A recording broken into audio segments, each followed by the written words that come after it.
Hi friends, তোমরা সবাই কেমন আছো? আমি তো ভালোই আছি। তো আমার আজকের ব্লগটা আমি এখান থেকেই শুরু করছি।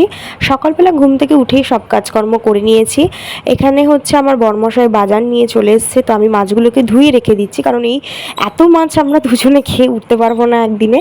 তো তাই জন্য কিছু ফ্রিজে রেখে দিচ্ছি, আর কিছু রান্না করব বলে ধুয়ে নিয়েছি। সবই ধুয়ে নিয়েছি, বাট কিছু রেখে দিয়েছি আর কিছু রান্না করার জন্য এই যে প্রিপারেশন নিয়েছি। তো এই যে বেগুন কেটে নিয়েছি, বেগুন দিয়ে হবে আজকে মাছের তেল। ঠিক আছে, মাছের তেল দিয়ে বেগুন দিয়ে অনেকে শুধু করে, আমি শুধুও খাই, বেগুন দিয়েও খাই। তো আজকে ইচ্ছে হলো একটু বেগুন দিয়ে খাওয়ার, ওই জন্য বেগুন দিয়ে করছি। বেগুনগুলোকে হালকা করে ভেজে নিচ্ছি, তারপরে মাছের তেলটা যেভাবে হয় সেটা আমি পরে একদিন তোমাদের সাথে শেয়ার করব। আজকে আমার হাতে একদমই টাইম নেই, আমি একটা জায়গায় যাব, তো আমি তাড়াতাড়ি যতটা পারছি তোমাদের সাথে শেয়ার করার চেষ্টা করছি, যে তাড়াতাড়ি করে নিচ্ছি, যে মাছগুলো ভেজে নিচ্ছি। সত্যি কথা বলতে আমি বেশি মাছ খাওয়া পছন্দ করি না, রাত্রেও আমার মাছ ভালো লাগে না। জাস্ট এতগুলো মাছ এনেছে, দুজন মিলে কতদিন মাছ রেখে রেখে খাবো, আমার সাথে খুবই রেগে যায়। ওই জন্য দিয়ে দিয়েছি দুজনের 4 পিস, দুপুরে 2 পিস, রাত্রে 2 পিস। ঠিক আছে, তো যাই হোক, আমি বাঙালি, জাস্ট মাছের গন্ধে আমার ভাত খাওয়া হয়ে যায়, এইটাই আমার অত ভালো লাগে না। তো যাই হোক, এই যে তোমাদের সাথে কথা বলতে বলতে হয়ে গেল মাছের ঝোলের মশলাটা, ঝোল না সরি, মাছের ঝাল, হ্যাঁ, ঝোলের মশলাটা আমি করে নিয়েছি, করা হয়ে গেল। এবার মাছগুলো ভেজে সব কিছু দিয়ে দিলাম। তো দিয়ে এবার এটা আস্তে আস্তে হবে, হতে একটু টাইম নেবে, মানে ঝোলটা হালকা শুকাবে, মানে হালকা গ্রেভিটা থাকবে আর কি, এরকম। ঠিক আছে, মাছের ঝাল, আমি তো ঝোল প্রথমেই বলে ফেলেছি। এই যে আমি রান্না বান্না করে চলে এসেছি, এই যে মাছের তেল দিয়ে খেতে বসে গেছি, কারণ আমার তো তাড়াতাড়ি বেরোনোর আছে না, ওই জন্য। এই যে মাছের তেল দিয়ে আমি বরমশাইকেও খেতে দিয়ে দিয়েছি, দুজন মিলে খেতে বসে গেছি, বরমশাই আমি, ওকে দিয়ে দিচ্ছি। এই যে খেয়ে দিয়ে রেডি হয়ে বেরিয়ে পড়েছি, যে স্টেশনে চলেও এসেছি।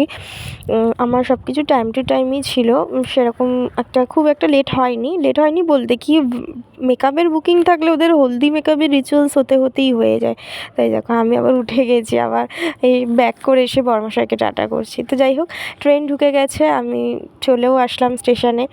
এবার আমি অলরেডি স্টেশন থেকে বেশিক্ষণ ডিস্টেন্স ছিল না, তো চলেও এসেছি স্পটে এসে আমি ওয়েট করছি একা একা, কখন আসবে ওদের আর রিচুয়ালস আর শেষ হয় না। তারপরে এই যে ফ্লাওয়ার্সগুলো ছিল, আমি এইগুলো রেডি করতে লাগলাম, ওনারাই দিয়ে গেল আর কি। দিয়ে গেল বলতে ওনারাই বললো যে তোমরা তাহলে রেডি করতে থাকো, তাহলে লেট হবে না। ওনাদের আবার ডিম্যান্ড ছিল তাড়াতাড়ি ছাড়তে হবে, কারণ পার্টি মেকআপ ছিল। আর সত্যি কথা বলতে কি, আমি এই প্রথমবার ফার্স্ট টাইম এই যে এজেড পার্সনদের মেকআপ করছি, আগে করেছি, প্র্যাকটিস করেছি এবং করেছি, কিন্তু ফার্স্ট বুকিংটা আমার এজেড পার্সনদের উপরেই ছিল। তো যাই হোক, ওনাদের ডিমান্ড হচ্ছে ব্রাইডাল লুক চাই ওনাদের, প্লাস ওনাদের তাড়াতাড়ি ছাড়তে হবে, এরকম।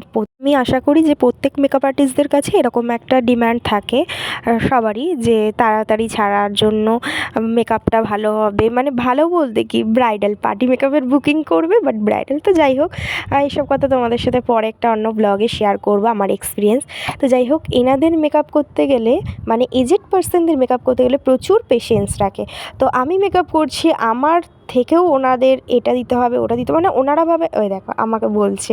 তো যাই হোক, ওনারা ভাবে ওনাদের আমরা কিচ্ছু করবো না, করবো না, আমরা ভুলে যাবো আর কি। কিন্তু ওনাদের ব্যবহার ভালো ছিল, যাই হোক আমাকে বলে বলে দিচ্ছিলো যে এটা দিলে না ওটা দিলে না, এরকম। তো দেখো, আমার মেকআপ করার পর আমার রিভিউ দিচ্ছে, দেখো। আমি চাই যে তোমরা আরো বড় হও। Thank you. বলো তোমার কেমন লেগেছে আমার কাছে? খুব সুন্দর, খুবই ভালো, তোমাদের ব্যবহার খুবই ভালো, খুব সুন্দর লেগেছে, খুব ভালো লেগেছে।